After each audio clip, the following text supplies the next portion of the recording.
안녕하세요. 안녕하십니까. 서울 북북교회 박준영입니다. 오늘 이 시간에 요한복음 21장 지난 시간에 이어서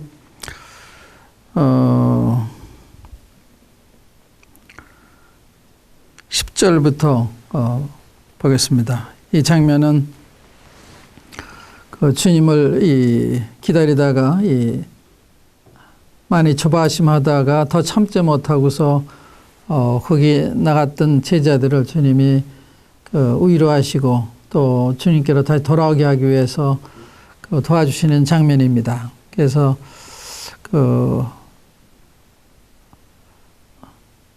자기 뜻대로 고기 잡으러 갔다가 밤새 수고를 했는데 고기 한 마리 잡지 못했을 때 그때 주님이 오셔서 고기를 많이 잡게 해주시는 이런 일을 통해서 저들을 위로하시고 또 주님이 어떠하신 분이심을 나타내 주셨습니다. 이게 1절에 자기를 세 번째 나타내셨다. 나타내신 일이 이러하니라 이렇게 말하셨죠. 이렇게 나타내셨다. 고기를 많이 잡히게 하심으로 나타내시고 또 숯불에 생선을 굽고 떡을 갖다 나눠주심으로 나타내셨어요. 그러니까 주님의 능력을 보이셨고 주님의 자상한 사랑, 그들의 일상생활에 필요한 것을 능히 공급하실 수 있는 분이심을 나타내셨습니다. 뿐만 아니라 저들을 사랑하시기 때문에 주님이 저들에게 조반을 일일이 갖다 시중 들으시는 이런 장면 한번 생각해 보세요. 12절에 보면 예수께서 가라사대 와서 조반을 먹으라 하시니 제자들이 주신 줄 아는 거로 당신이 누구냐 감히 묻는 자가 없더라. 예수께서 가셔서 떡을 가져다가 저희에게 주시고 생선도 그와 같이 하시니라. 이것은 예수께서 죽은 자 가운데서 살아나신 후에 세 번째로 제자들에게 나타내신 것이라. 주님이 웨이터 노릇하신 거예요. 제자들에게 아침밥을 날라다 주시는 이런 아름다운 장면. 이거는 어머니가 사랑하는 자식들한테 하는 그런 모습이죠. 어머니 같은 모습. 그래서 목자는 어머니 같은 모습이 필요한 거죠. 어머니 같은 모습, 아버지 같은 모습도 있지만, 그래서 사도 바울이 데살로니가 교회에 대해서 내가 유모같이 너를 길렀다. 내가 내 목숨까지도 복음만 아니 목숨 너에게 주기를 기뻐하는 것은 너희가 나의 사랑하는 자 됨이라. 그래서 주님이 목자로서 양들을 돌아보시는 길을 잘못 간 양들을 찾아가서 제자리로 돌아오게 하시고 또 굶주려 있는 양들을 먹이시고 피곤한 몸을 쉬게 해주시는 이러한 목자 아름다운 장면을 볼 수가 있습니다. 참 주님이 우리 같은 사람들 이렇게 하신다고 하는 거. 제자를 바로 시키던 이 주님이 이번에는 이 사정을 따라 먹을 것을 예비해서 나눠주시는 이런 놀라운 장면을 볼 수가 있습니다. 주님은 보리떡 5,000개로 보리떡 5개로 5,000명을 먹이신 이런 분이에요. 그러니까 지금 창조의 능력이 있음이죠. 창조주 하나님이신 없는 것을 있게 하시는 이분이 바로 우리 주님이세요. 그러니까 주님이 어떠한 분이시다는 걸 잘 안다는 게 굉장히 중요해요. 그래 거기에 상응한 그런 믿음이 생기잖아요. 주님이 천지를 지으신 분이시면 못하실 게 없잖아요. 그러니까 그러한 분을 믿을 때 거기에 상응하는 믿음이 생기는 것처럼 또 다윗 같은 경우는 양을 치다가 사자와 곰이 와서 양 새끼들을 물어가면 쫓아가 싸워가지고 뺏어올 때 이 사자 이기게 하시는 이런 경험을 하잖아요. 그래서 주님은 이 사자와 곰이라도 능히 내가 이기게 할 수 있는 능하신 분이시다. 그 경험했기 때문에 나중에 골리앗 이 장군과 대결할 때도 감히 이 소년이 이 장군한테 대결해서 나가잖아요. 이기잖아요. 저 장군은 갑옷을 입고 창을 들고 또 창을 들고 또 이 방패를 가지고 오는데 다윗은 빈손으로 하잖아요. 이 저약돌 5개 하고 실 발매할 수 있는 그것만 가지고서 가는 거예요. 이기잖아요. 이게 전쟁 하나님께 속했다. 지금 우리나라 굉장히 어려운 상황이 있거든요. 북한이 그 핵개발을 하고 지금 굉장히 위협을 해요. 그리고 이제 북한이 서울을 불바다로 만들겠다. 워싱턴 불바다로 만나겠다. 막 이러고 정전협정을 우리는 취소하겠다. 막 이렇게 위협 나와요. 지금 유엔이 핵무기 개발을 했기 때문에 그 강도 높은 이런 제재를 결의했어요. 그러니까 이제 북한이 막다른 골목에 지금 있거든요. 그렇기 때문에 어떤 일이 있을지 사실은 몰라요. 지금 우리나라 상황이 위기 상황이에요. 어떤 일이 벌어질지 모르는 위기 상황인데, 그래서 우리가 이제 언제 어떤 일이 일어날지 모르는 이런 상황이지만 이걸 다 컨트롤하시는 분이 우리 주님이시거든요. 사람들이 힘 있다고 그러지만 하나님 앞에는 아무것도 아니죠. 개미가 힘 있다고 그러지만 사람 앞에 아무것도 아니죠. 마찬가지로 이 열방이 하나님 앞에는 그 통에 물 한 번을 갖다는 거예요. 저울에 달려있는 먼지 갖다는 거예요. 아무것도 아니라는 거죠. 아무것도 아니에요. 누구죠? 엘리사 선지자가 아람 군대가 싸울 때 아람 군대가 작전을 세워가지고 이렇게 쳐들어오면 항상 져요. 이스라엘한테. 이스라엘 벌써 어떤 작전을 쓰고 있는 걸 알기 때문에 거의 대비를 하니까 못 이겨요. 그래서 아람 왕이 우리 중에 내 신복들 가운데 첩자가 있나 보다. 어느 신하가 있다. 그게 아니라 이스라엘에는 왕이 밀실에도 이야기하는 거 다 아는 분이 있습니다. 그게 누구냐? 엘리사입니다. 그럼 그 놈을 잡으러 가자. 그래가지고 전군을 동원해가지고 이 한 사람을 잡으러 가는 거예요. 잡으러 갔다가 이 한 사람한테 패배를 해요. 가까이 왔을 때 이 엘리사의 시정이 군대를 보고서 놀라요. 무서워요. 그때 엘리사가 우리 함께한 군대가 저도 한 군대가 더 많다. 이 천사 군대가 지키고 있어. 군대가 이 불말이 지키고 있는 거예요. 그리고 이 엘리사가 하나님의 능력을 빌어서 저 눈물 계단에 다 눈이 멀었어요. 소용들이. 그럼 어떻게 싸우겠어요? 그래가지고 나중에 부끄럼 당하고 돌아갔거든요. 하나님과 함께하는 한 사람이 한 나라의 군사력보다 더 힘이 있는 거예요. 하나님에 의해서 숫자가 문제가 아니고 하나님과 함께하는 사람이 중요한 거예요. 그래서 지금 우리나라 이런 상황이 있지만 우리가 정신 차려야 되고 기도하는 게 필요하죠. 우리가 기도 안 해서 우리나라가 옳게 될 수도 있어요. 기도가 필요하고 우리 경건한 생활이 필요하고 이러한 전쟁 이런 것은 하나님 자녀들, 이 나라의 자녀들로 인해서 전쟁이 나게도 하고 안 나게도 하고 그러시는 거예요. 그래서 우리를 보시 하나님이 다 하시는 거죠. 우리가 잘하면 그렇게 하실 필요가 없으니까. 그러니까 우리의 경건한 생활이 필요하고 또 주님 앞에 간절히 기도하는 게 필요하고 사실 굉장히 위기예요. 지금 이제 유엔의 제재를 가하면 이제 선박도 마음대로 못 가고 비행기도 마음대로 못 가고 또 무슨 물자도 마음대로 수입도 못 하고 이게 다 차단한 거예요. 그러니까 지금 북한이 어려운데 이렇게 되면 우리가 어떻게 살아가겠어요? 그러니까 전쟁이 일으킬 수 있는 거예요. 인간이 생각하면 전쟁 날 수 있는 확률이 굉장히 높은 거예요.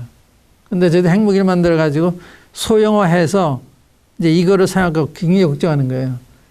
이 수류탄 정도까지 만들어가지고 서울에 와서 이 원자를 파괴한다든지 어떻게 되겠어요? 혼란해지죠. 그게 제일 무서운 거예요. 핵무기 소형화해서 만드는 거. 미국이 그걸 걱정하는 거예요. 그래서 미국 본토에 와서 그 사방에다 이렇게 해보세요. 지난번에 그 쌍둥이 빌딩 그랬죠. 또 그 국방성에서 그랬죠. 그런 것처럼 이 주요 도시에 그런 중요한 건물들을 한번 파괴해 보세요. 어떻게 돼요? 혼란해지죠. 이 세계가 편안하지가 않아요. 그래서 이란과 북한이 핵무기 만드는 것을 미국이 반대하는 이유가 그 소형화해서 이게 그 테러 분자들한테 손에 들어갈까 봐. 그럼 미국 본토까지 가져올 수 있단 말이에요. 그래서 이렇게 많은 돈을 들여가지고 못하도록 막고 해유도 하고 달래기도 하고 위협도 하고 그러는데 안 되잖아요. 지금 북한은 이게 핵무기를 제조할 수 있는 능력을 가진 나라로 보는 것 같아요. 그래 어려운 거거든요. 그러니까 언제 어떤 일이 벌어질지 모르는 이런 상황에 살고 있어요. 그러나 우리 하나님이 더 크시니까 하나님 못하게 못하는 거예요. 하나님께서 이 사람의 마음 완전히 주장하시니까. 그러니까 이 북한의 김정은이라든지 그 군부의 지도자들을 주님 꽉 잡으시면 못하는 거예요. 그러니까 우리가 이제 기도가 필요하고 주님을 바라보는 게 필요하죠. 뭐 무기 가지고 이기는 게 아니에요. 전쟁은 하나님께 속했다. 말을 많다고 이기는 게 아니고 무기가 좋다고 이기는 게 아니고 하나님에 의해서 이기기도 하고 지기도 하는 이런 거거든요.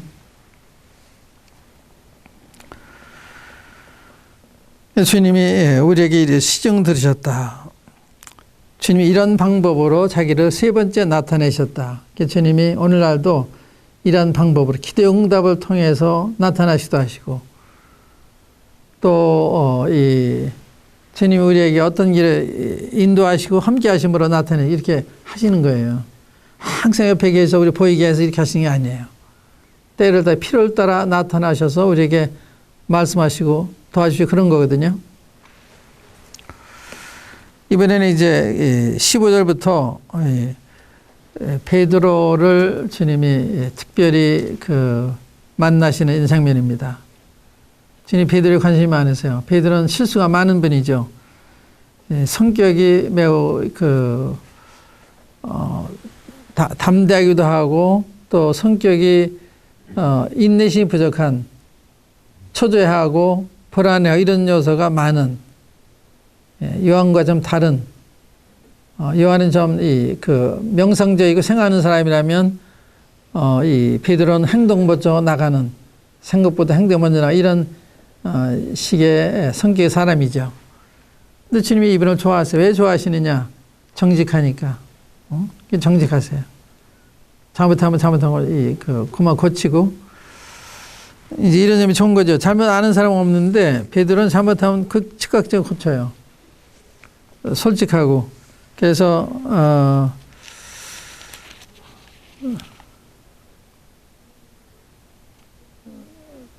주님 부인했을 때도 통곡하면서 회개하잖아요. 주님은 완전한 사람 쓴다기보다는 자기 연약을 알고 겸손한 사람, 이 사람을 쓰시는 겸손한 사람. 왜냐하면 양들이 다 험이 많으니까 그런 사람들 이해하고 인내가 치료를 해야 되잖아요. 그걸 판단만 하고 정죄만 하면 목자가 아니죠. 목자는 부모는 자기 자식을 어떻게든 살리려고 하는 이런 마음이 있어야 되니까. 그래서 이제 베드로를 주님이 회복시키셔서 베드로를 지금 목자로 부르시는 장면입니다. 목자로 부르시는. 이 목자로 부르시는데 베드로가 잘못하기 전에 부르신 게 아니라 잘못한 후 회개한 후에 부르세요. 잘못하기 전에는 상당히 독선적이었어요. 다른 사람은 다 주님 버릴지언정 난 버리지 않겠습니다. 독선이거든요. 왜 다른 사람 버린다고 생각해요? 자기만 잘 믿는 생각하는 건 독선이에요. 다른 사람은 다 주님 앞에 정직 살려는 마음은 그런 사람이 많을 거예요. 그렇게 보는 게 옳은 거죠. 그런데 남을 부정적으로 생각한다든지 그렇게 하는 건 그건 좋은 태도가 아니죠.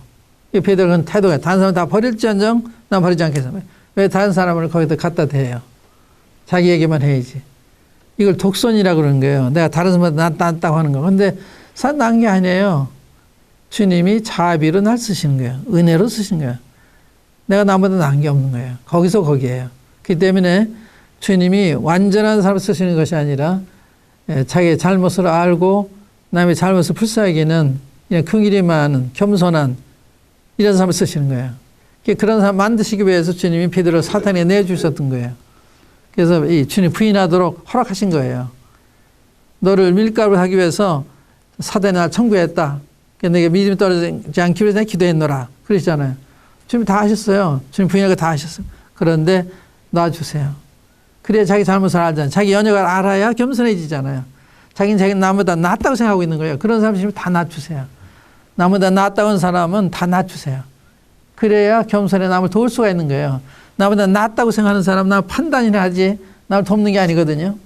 그래서 세상에 아무리 악하고 이런 사람이라도 불쌍히는 마음 그런 마음이 있어야 그런 데를 도우시잖아요. 예를 들면 십자가에 못 박히셨을 때 살인 강도 두 사람이 옆에서 십자가 못 박혔잖아요.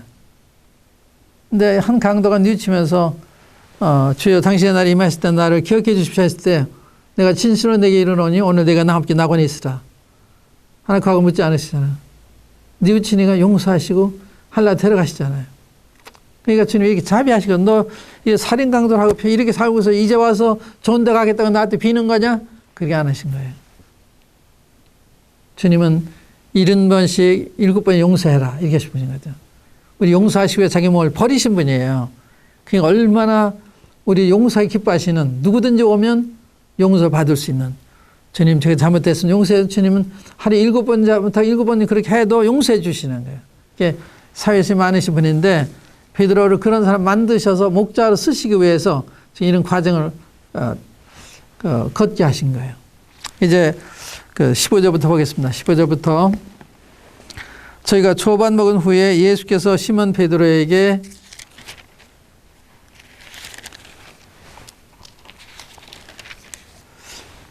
이르시되 요한의 아들 시몬아 내가 이 사람들보다 나를 더 사랑하느냐 하시니 가르되 주여 그러하이다. 내가 주를 사랑하는 줄 주께서 아시나이다. 가르사 내 어린 양을 먹이라 하시고 이게 사랑이라는 얘기였어요. 시몬아 내가 이 사람들보다 나를 더 사랑하느냐?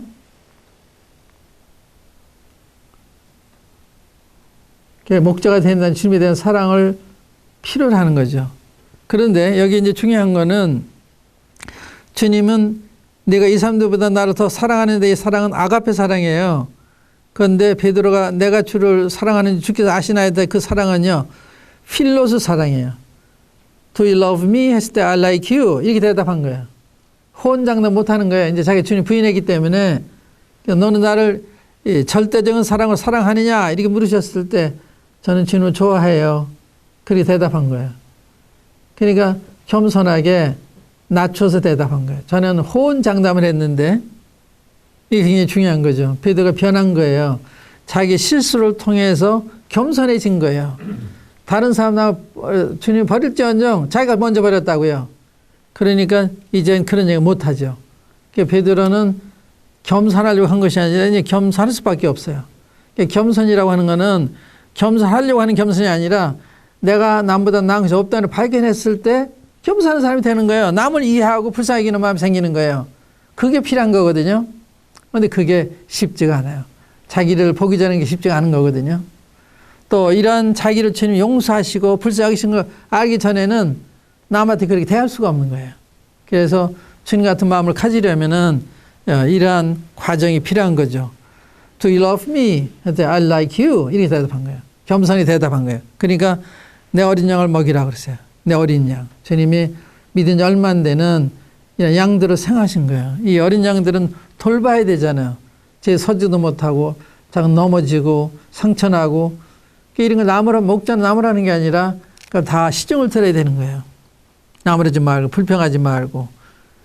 그러니까 이 주님의 양. 그러니까 첫째로 중요한 것이 주님이 내 어린 양이라고 하잖아요. 이게 주님의 양이라. 내 양이 아니라 주님의 양이에요. 이걸 나한테 부탁하시는 거예요. 먹이라고. 그러니까 양들이 내 것이 아니고 주님 것이다. 그러니까 나는 청지기에 불과한 거예요. 이 양을 부탁받은, 그러니까 잘해야 되잖아요. 나한테 다 먹여달라고 그러셨는데 내 등한히 한다든지 잘 먹이지 못하는데 그러면 책임 있잖아요. 또 교만하면 못 먹이잖아요. 이 부정한 사람들 쳐다보지도 않을 테니까. 부정한 사람일수록 더 마음을 쓰고 불쌍히는 마음이 생겨야 이렇게 참 먹자란 말이죠.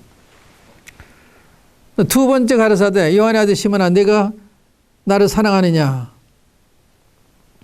이것도 아가페 사랑을 물으셨는데 필로 사랑으로 대답하신 거예요. 그때 주님은 내 양을 치라.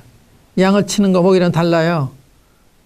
이건 더 성숙한 양인데 이 성숙 양들도 돌봐야 돼요. 더 큰 양들이죠. 그것만이 더 오래된 분들 양을 치라는 거예요. 이 친다는 말은 먹이는 뿐만 아니라 양들에게 바른 길을 가르쳐주고 잘못 갈 때 그것을 가르쳐주고 어떤 책망도 하고 그래야 되는 거거든요. 그게 쉬운 일이 아니에요. 치란 말이 쉬운 말이 아니에요. 사자가 오면 가서 따라가서 사자가 싸워서 건져내야 되고 이런 여러 가지 그 위험을 감수하고 어려움을 감수하는 게 이게 목자 일이라고요. 근데 내 양을 치라는 거예요. 내 양을 쳐라.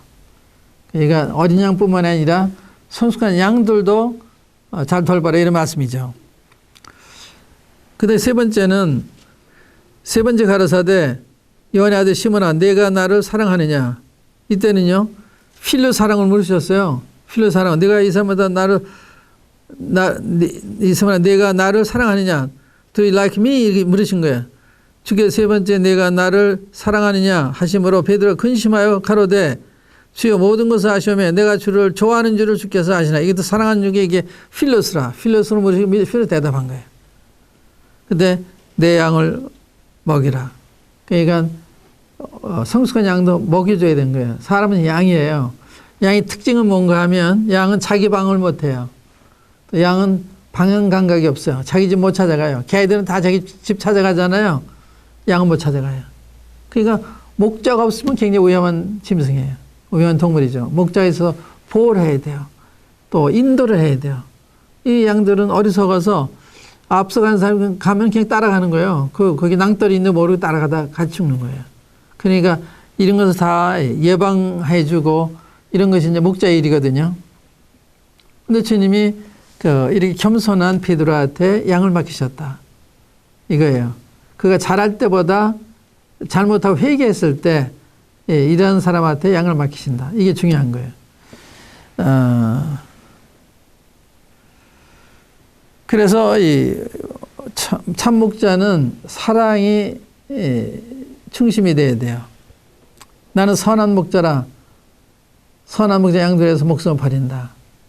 그래서 이 참 목자는 양들을 위해서 아낌없이 자기를 바치는 그 양들이 우리 목자님을 따라가는 거예요. 자기 이해관계를 위해서 성도들 대하면 성도들 안 따라가요. 존경 안 해요. 그러나 정말 날 사랑하는구나. 정말 참 진실하구나. 하나님을 경외하는구나. 말씀대로 따라가는 순수한 사람이야. 이럴 때 존경하는 거예요. 그러니까 상당한 간증을 보이지 않으면 안 되는 거죠. 많은 희생과 헌신과 잠잠 못 자는 것과 이런 걸 다 성도들이 알고서 우리를 따라오는 거예요. 그렇기 때문에 참 목자는 사랑이 중심이 되어야 된다. 사랑이 동기가 돼서 이 양들을 돌봐야 된다. 사랑이 없으면 안 되는 거예요. 그래서 주님이 네가 이 사람들 나를 더 사랑하냐. 주님에 대한 사랑과 양들에 대한 사랑. 주님을 사랑하면 양들을 사랑하게 되는 거예요. 주님을 사랑하면 주님의 양들이니까 주님을 사랑하고 양들을 미워한다. 이건 성립이 안 되는 거예요. 주님을 사랑할 때 양들 사랑하게 되는, 양들 안 사랑하는 주님 사랑하지 않는다는 걸 의미하는 거거든요. 그러니까 이게 쉬운 일이 아니에요. 우리가 이제 항상 좋은 상태에 있어야 되는데 이게 쉽지가 않죠. 저도 그게 고민이죠. 그러니까 제가 제 생애 말년에 와서 양들 잘 돌보지 못하는 이런 형편이 있기 때문에 제가 항상 고민이고 걱정이에요. 그래서 이렇게 제가 돌아볼서 못 돌아보니까 가정형편 때문에 그걸 잘 못 돌아보니까 제일 고민이 되고 걱정이 되고 이게 내가 목자인가 이렇게 반문하고 불안할 때가 많습니다. 그러나 주님이 그 원하시는 이제 말씀을 드리는 거예요. 저한테 말하는 건 똑같아요. 이렇게 말하신 다음에 주님께서 베드로의 죽음에 대해서 얘기하셨어요. 내가 진실로 진실로 내게 이르노니 18절 젊어서는 내가 스스로 띠뛰고 원하는 곳으로 다녔거니와 이게 젊음의 특징이죠. 늙어서는 내 팔을 벌리리니 남이 내게 띠띠우고 원치 않는 곳으로 데려가리라. 젊었을 때는 이런 어려움이 없었지만 늙어서는 내가 체포가 돼서 끌려가가지고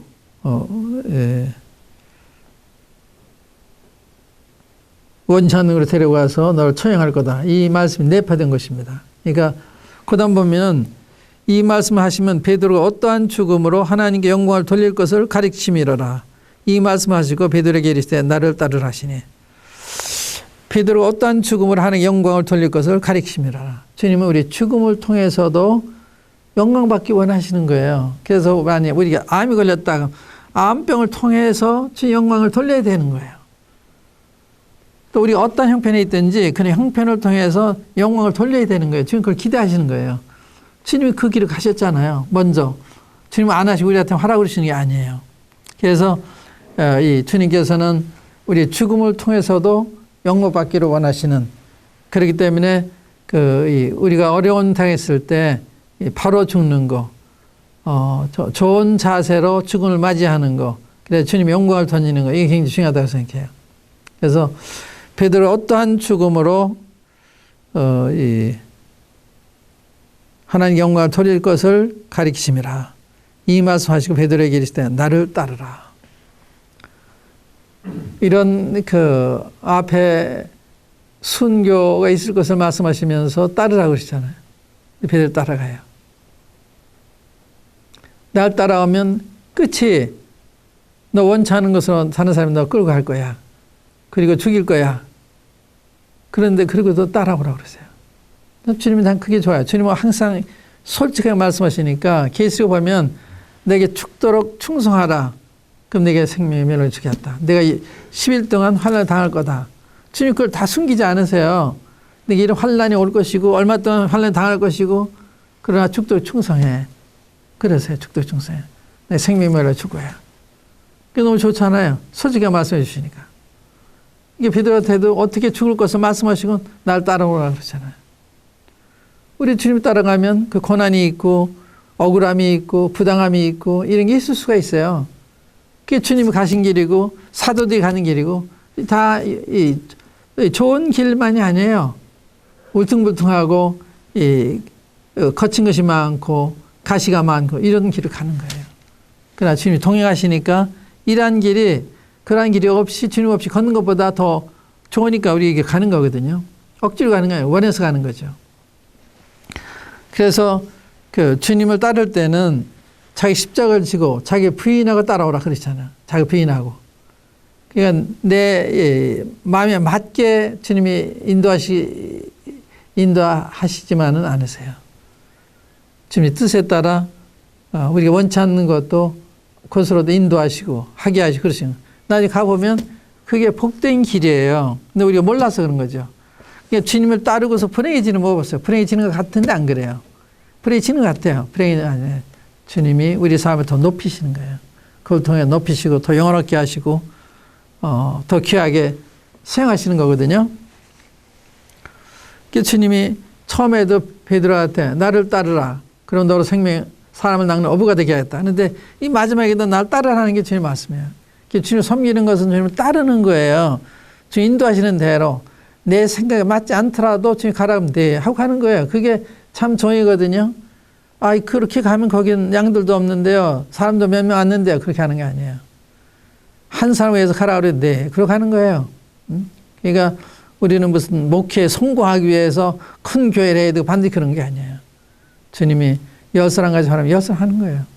그거 잘하다 보면 100사람 가지고 한 사람 똑같이 충성하면 같이 보시는 거예요.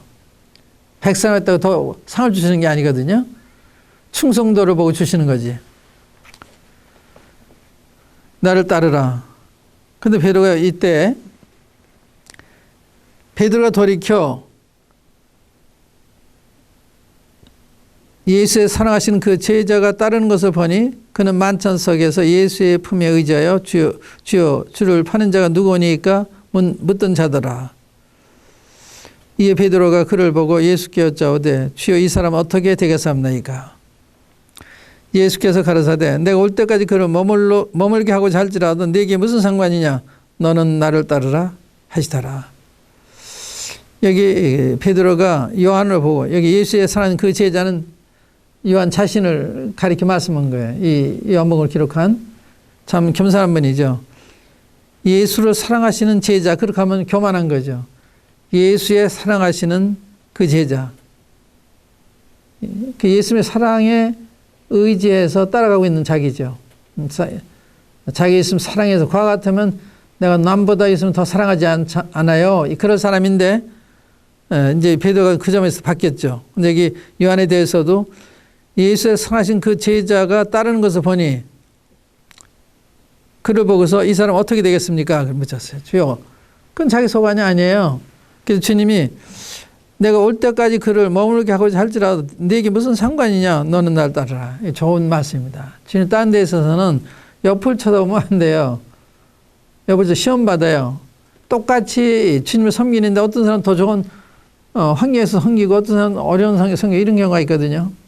제가 신앙 초기에 동역자들 다 미국에 가요. 나도 미국 갈까?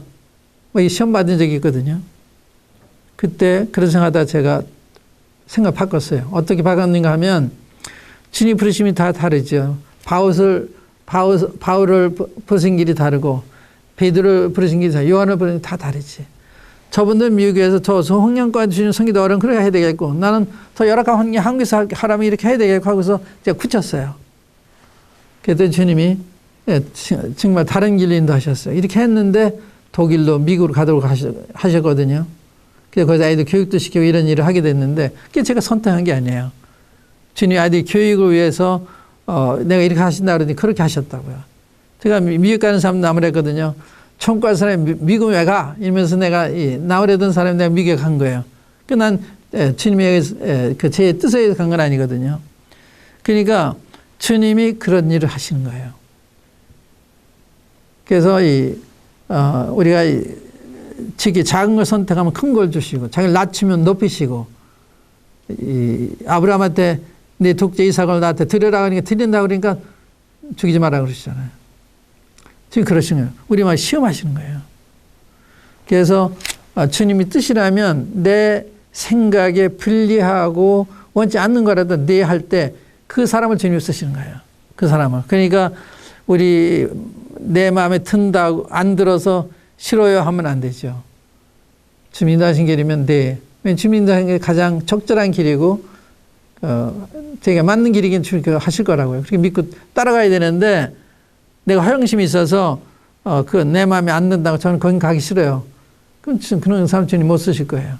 주님의 명령에 순종하는. 그래 작은 일에 충성된 자는 큰 것에 충성되고 작은 일에 불의한 자는 큰 것에 불의하다. 그래서 사람은 작은 걸 보고 아는 거예요. 어떻게 이런 것을 대하는가. 이걸 보고서 그 사람 전체를 아는 거거든요. 그래서 주님이 시키시는 일이면 네 하고 따라가는 이게 굉장히 중요한 거죠. 그런데 자꾸 남을 보면 시험 받아요. 나 똑같이 주님 섬기는데 왜 저분은 미국 가서 저 환경에 섬기게 하고 나는 한국에서 이렇게 가난한 데도 고생하면 섬기게 하나 이런 생각했었거든요. 그런데 주님이 부르시면 그렇다면 그렇게 해야지 제가 그렇게 마음 굳혔을 때 주님은 다른 길로 인도하시더라고요. 그건 제 경험이에요. 그래서 항상 우리가 작은 것을 따르면 큰 것을 주시는 거예요. 캄보디아 선교소로 간 분이 있어요. 캄보디아에. 근데 이제 자녀를 교육을 시키는데 대개 선교사들은 봉교주는 선교비가 많아서 아이들 국제학교에 보낸대요. 국제학교에. 국제학교는 한국의 대학생 학비보다 더 비싸거나 비슷하거든요. 그게 비싸요. 그게 도저히 보낼 수가 없는 거예요. 그래서 그는 현지인 학교를 보냈어요. 현지인 학교. 현지인 학교는 얼마나 열악한지 헛강 같은 그냥 헛강 같은 그런 환경이에요. 근데 거기에 가서 애들이 울고 막 그랬대요. 그런데 거기 있는 동안에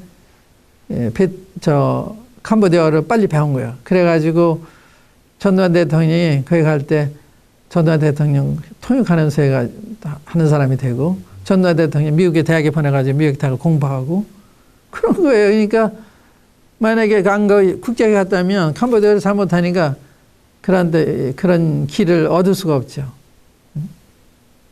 그리고 훈 할머니인가 왜 캄보디아에서 정신대 할머니 언어도 다 잊어버리고 그 할머니를 찾아가지고 한국으로 모셔와서 통역을 다 그 자매가 한 거예요.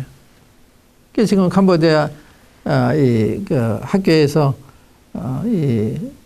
중요한 일을 하고 있죠. 그러니까 우리 환경을 우리 인위적으로 바꾸어서 좋게 하려고 그럴 필요 없는 거예요. 주님이 옳은 길을 주시면 돼 하고 겸손히 가다 보면 주님 우리를 더 필요하면 더 좋은 환경으로 바꿔주시는 거야.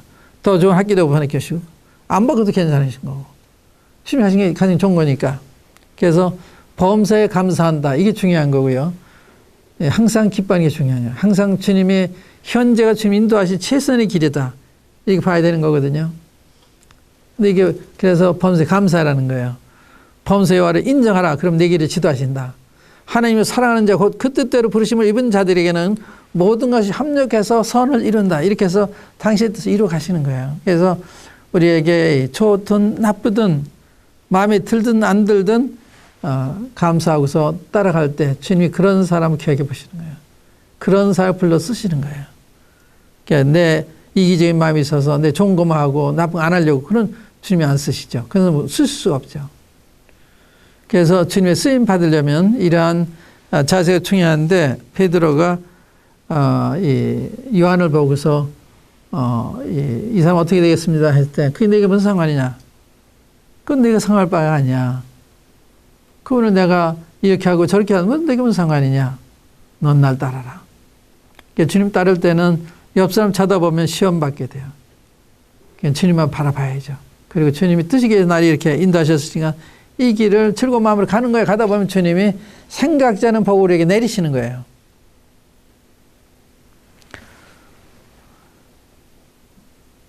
너에게 무슨 상관이야? 너는 나를 따라 하시더라. 이 말씀 형제들에게 나가서 그 제자는 죽지 아니하겠다 하였으나 예수의 말씀은 그가 죽지 않겠다 하신 것이 아니라 내 올 때까지 그를 머물게 하고자 할지라도 너에게 무슨 상관이냐 하신 것이라라. 이 형제들이 그 말을 또 잘못 전한 거예요. 요한은 죽지 않겠다, 아니하겠다라고 말씀하셨다. 그런 뜻이 아니잖아요. 그러니까 사람은 말을 정확하게 전달해야 돼요. 이 사람의 말은요, 한 사람이 다른 사람 공격할 때 그 사람이 또 다른 걸 자꾸 말이 붙여져요. 또 이 말도 그 사람 해석에 따라 전달하게 되고 그러면 위험해지는 거예요. 그래서 말은 가능하면 안 하는 게 좋고 좋은 이야기 외에는 남한테 해가 되는 얘기 안 하는 게 좋은 거예요. 주님이 하실 일이니까. 그러니까 언제든지 선한 쪽을 택하는 거, 나 피해를 안 주는 거. 그래서 그 요셉 있잖아요. 요셉이 자기 아내가 이 동거하기 전에 아기 생겼잖아요. 그러니까 가만히 끊고자 했다고 그래요. 요셉 의인이거든요. 가만히 끊고자. 그걸 장로들에서 말하면 돌이 맞아 죽어요.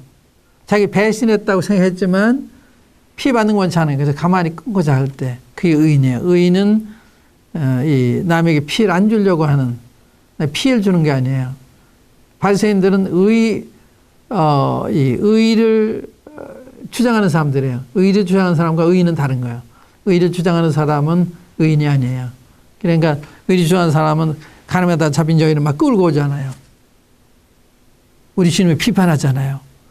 그러니까 나쁜 거예요.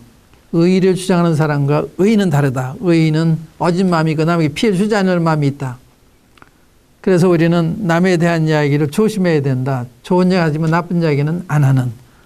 이런 것이 이제 굉장히 중요한 성도의 도리죠. 이 일을 증거하고 이 일을 기록한 제자가 이 사람이라 우리는 그의 증거가 참인줄 아노라. 예수 행하신 일이 이외에도 많으니 만일 낱낱이 기록된다면 이 세상이라도 이 기록된 책을 두기에 부족할 줄 아노라. 주님 하신 일이 너무 많으신 거죠. 그리고 이것을 기록한 증거가 참인 줄 아노라. 주님이 19장에서 이런 말씀하셨는데 요한이 한 것은 진실을 기록했다.